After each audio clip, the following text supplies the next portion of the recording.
In a peaceful African village surrounded by green forests and flowing rivers, a young girl named Zubaida lived with her family. She was kind-hearted and hard-working, but her life was full of sorrow. Her stepmother, Mama Reni, treated her like a servant, making her do all the housework, while her own daughter Lulu enjoyed a life of comfort. Zubaida's father, Baba Juma, was a respected man in the village, but he was weak when it came to standing up for his daughter. He loved her, but was too afraid to challenge Mama Reni's cruelty. The villagers saw how Zubaida suffered, but no one dared to help her because Mama Reni was powerful and feared by many. Despite the unfair treatment, Zubaida remained patient and hopeful. She worked tirelessly from morning till night, cooking, cleaning and fetching water, while Lulu wore beautiful clothes and ate the best food. Zubaida, on the other hand, wore old, torn dresses and ate leftovers. She often sat alone under a big baobab tree, dreaming of a better life, unaware of the great secret hidden in her past. Every morning before the sun rose, Zubaida was already awake, sweeping the compound, fetching water from the river, and preparing food for the family. While she worked, Lulu slept comfortably in her soft bed, only waking up when breakfast was ready. Mama Reni never allowed Zubaida to sit with them at the table. Instead, she ate alone in the kitchen, always given the smallest portion or the leftovers from the night before. Her clothes were old and torn, while Lulu wore beautiful dresses made from the finest fabrics. When they walked through the village, people noticed the difference. Some felt sorry for Zubaida, but they dared not speak against Mama Reni, who was known for her sharp tongue and cruel punishments. Others, especially the village children, mocked her. They called her names, laughed at her worn-out shoes, and whispered that she would always be a nobody. Despite the pain and humiliation, Zubaida never lost her kindness. She never spoke back to Mama Reni or complained about her suffering. She found small moments of joy, watching birds fly freely in the sky, feeling the cool breeze from the river, and listening to the village elders tell stories in the evening. Deep in her heart, she believed that one day things would change, though she had no idea just how extraordinary her destiny truly was. Mama Reni's hatred for Zubaida was deeper than anyone knew. She did not just dislike the girl, she feared her. There was a secret she had kept hidden for many years, one that could change everything. Zubaida was not just an ordinary girl. She was the daughter of Queen Sophia, a powerful ruler of a lost kingdom. Before she died, Queen Sophia knew that danger was coming, so she hid a mystical necklace, one that held the key to Zubaida's true destiny. Mama Reni had discovered this secret long ago. She had found the necklace among Zubaida's baby things and realized what it meant. If Zubaida ever learned the truth, she would reclaim her rightful place, and Mama Reni would lose everything. Greedy and full of envy, she decided to keep Zubaida as a servant in her own home, making sure the girl never felt special or worthy of anything greater. Zubaida had no idea about her real mother, or the power hidden within her. She wore the necklace without knowing its meaning, believing it was just an old piece of jewelry. To her, it was the only thing she had left from her mother, a small comfort in a life filled with hardship. But the time was coming when the truth could no longer be hidden, and Mama Reni's worst fear would become a reality. One afternoon, as the sun cast golden light over the village, a mysterious old woman arrived. She walked with a wooden staff, her long grey hair braided with tiny beads. Her name was Nana Kaira, a wise elder known for her deep knowledge of ancient secrets. She greeted the villagers warmly, but when her sharp eyes fell on Zubaida, she suddenly stopped. There was something unusual about the girl, something powerful, yet hidden. Then, Nana Kaira noticed the necklace around Zubaida's neck. Her eyes widened in surprise. She had seen that necklace before. It was no ordinary piece of jewelry. It carried a deep history, a power that could not be ignored. Slowly, she walked up to Zubaida and gently placed a wrinkled hand on her shoulder. "My child," she said in a calm but serious voice. "You are not who you think you are." Zubaida was confused. What did the old woman mean? She had always been just a poor girl, mistreated and unwanted. But before she could ask, Mama Reni rushed forward, her face pale with fear. She grabbed Zubaida's arm and pulled her back. "She is just a servant girl," Mama Rennie snapped. "She is no one important." But Nana Kaira only smiled knowingly. She had seen fear like this before, the fear of someone hiding the truth. Zubaida felt a strange mix of curiosity and doubt. For the first time, she wondered if there was something more to her life than she had been told. Mama Rennie, however, knew she had to act fast before the girl learned the truth she had buried for so long. That night, Mama Rennie sat in her hut, her mind racing with fear. Nana Kaira's words kept echoing in her head. If Zubaida discovered the truth, everything would be ruined. She had to get rid of the girl before it was too late. The next morning, Mama Rennie created a cruel plan. She stormed into the house, holding a small gold bracelet in her hand. "Thief!" she shouted, her voice filled with fake anger. Lulu stood beside her, smirking. "Zubaida stole my bracelet!" Lulu cried, pretending to be upset. Zubaida's eyes widened in shock. "I didn't steal anything," she said, her voice trembling. But Mama Rennie refused to listen. She grabbed Zubaida by the arm and dragged her outside. "You are a disgrace. You have brought shame to this family," she shouted in front of the villagers. Baba Juma stood in the doorway, his face filled with guilt, but he said nothing. The villagers whispered among themselves, some feeling sorry for Zubaida, but none dared to speak up. With no belongings, no food, and nowhere to go, Zubaida was thrown out of the only home she had ever known. Tears streamed down her face as she wandered into the forest, her heart heavy with sorrow. As darkness fell, she collapsed beneath a giant tree, her body weak from hunger and exhaustion. But just as she was about to lose hope, a strange feeling washed over her. A soft wind blew through the trees, carrying whispers she could not understand. The leaves rustled, and the ground beneath her feet seemed to glow faintly. It was as if the forest itself was calling to her. Guided by an unseen force, Zubaida slowly rose to her feet and followed the glowing path deeper into the woods. Soon she found herself standing before an ancient cave, its entrance covered in vines. Something about it felt familiar, as if it had been waiting for her all along. Taking a deep breath, she stepped inside, unaware that she was about to uncover a destiny greater than she had ever imagined.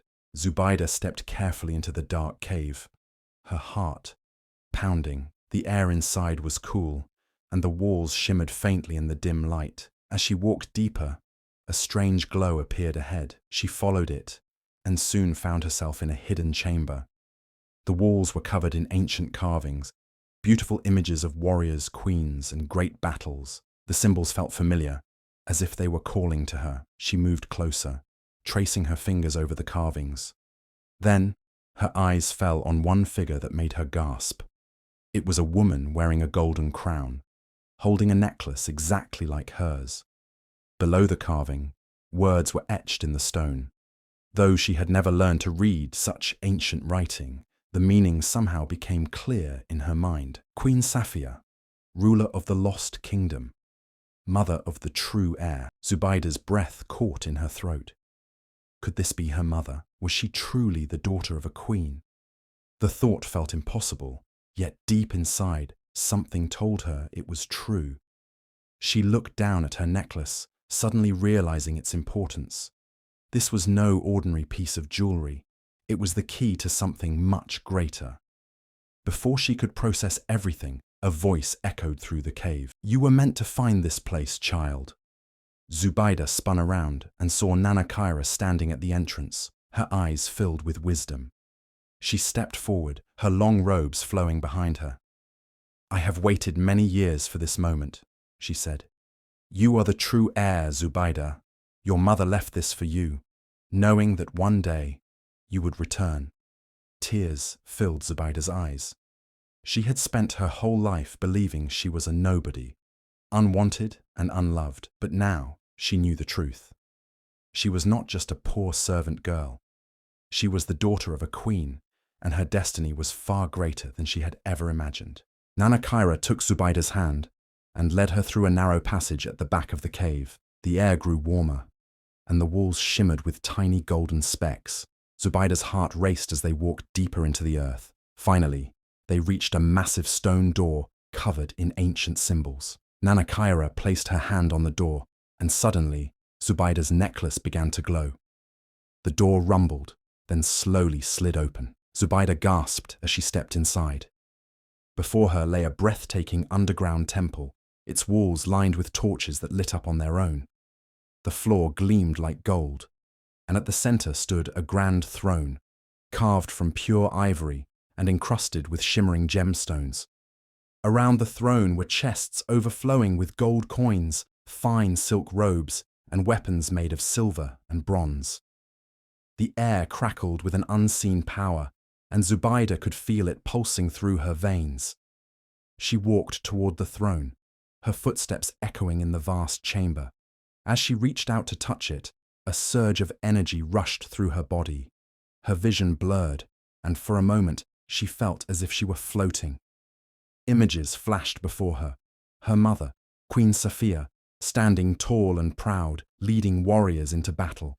A great kingdom, now lost, waiting to rise again. The spirits of her ancestors whispering her name, calling her to fulfill her destiny. When she opened her eyes, she felt different, stronger, wiser, as if she had finally awakened to who she truly was. Nana Kaira watched with a knowing smile. "The power of your ancestors flows within you now," she said. "You are ready, Zubaida. It is time to take back what is yours." Dressed in royal robes of deep blue and gold, Zubaida rode at the front of a powerful army. Her once tattered clothes were gone, replaced by a flowing cloak embroidered with symbols of her ancestors. A golden crown rested on her head, and her mother's mystical necklace gleamed against her chest. She no longer looked like the helpless girl the villagers once pitied. She was a queen now, and she had returned to claim her place. As she and her warriors approached the village, the people stopped what they were doing.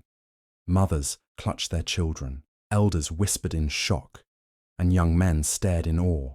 Could this truly be the same Zubaida they had known? The girl who once wore rags and ate leftovers. She now sat atop a majestic horse, her eyes filled with strength and wisdom. Gasps filled the air as the army marched in, their armor shining under the afternoon sun. These were not just ordinary fighters, they were the lost warriors of Queen Safia's kingdom, who had been waiting for the rightful heir to return. Drums echoed through the village as they moved forward, their presence undeniable. In the crowd, Baba Juma's face turned pale. He fell to his knees, his heart heavy with guilt. Mama Reni and Lulu, who had always treated Zubaida as a nobody, stood frozen in fear. They had tried to bury the truth, but now it had risen before them, more powerful than they could have ever imagined. Baba Juma could not believe his eyes. His daughter, whom he had failed to protect, now stood before him as a queen. Overcome with shame, he fell to his knees, his head bowed low. "Forgive me, my child," he whispered, his voice trembling. But Zubaida remained silent, her gaze steady. This was not the time for forgiveness. This was the time for justice. Lulu, who had always mocked Zubaida, now cowered behind her mother. The girl who had once been treated as a servant had returned in glory, and Lulu knew there would be consequences. She clutched Mama Reni's arm, shaking with fear. "Mother, what do we do?" she whispered. Mama Reni, who had always walked through the village with her head held high, now looked small and weak. Her once powerful presence had vanished, swallowed by the reality of Zubaida's return. She tried to speak, but no words came. How could she, when the very girl she had mistreated now had the power to decide her fate? The village elders stepped forward, their faces stern. They had watched in silence for years as Mama Reni treated Zubaida unfairly. But now, the truth could no longer be ignored. "Mama Reni," one elder said, his voice firm, "you have wronged this child for too long. Today, justice must be served." The villagers murmured in agreement. Some looked at Mama Reni with anger, others with disgust. She had spent years making Zubaida's life miserable, believing she would always have control. But now, standing before the rightful queen, she realized her power was gone. She had feared this day would come, and now, her worst nightmare had become reality. The village was silent, waiting for Zubaida's decision. Mama Reni trembled, knowing she deserved punishment. But Zubaida did not raise her sword or call for her arrest. Instead, she turned to the elders and spoke with the calm authority of a true queen. "I will not harm her," she declared. "But everything she took from me, my home, my dignity, my place in this village, will be returned." With a wave of her hand, Zubaida's warriors stepped forward. They entered Mama Reni's house and removed everything of value: the fine clothes, the golden jewelry, the food stored in the kitchen. Everything that had once belonged to Zubaida was now hers again. Mama Reni and Lulu, who had lived in comfort for so long, were left with nothing but the clothes on their backs. The villagers watched as Mama Reni sank to the ground, covering her face in shame. Lulu clung to her, crying, "Where will we go?" Lulu sobbed. But no one offered them shelter. No one pitied them. The same people who had once feared Mama Reni now turned their backs on her, just as she had once turned her back on Zubaida. Then, a great cheer erupted through the village. "Long live Queen Zubaida!" the people shouted, dancing and singing in celebration. Drums beat loudly, filling the air with joy. Children ran around, laughing, and the elders smiled with approval. As the sun set, Zubaida sat on her mother's throne for the first time.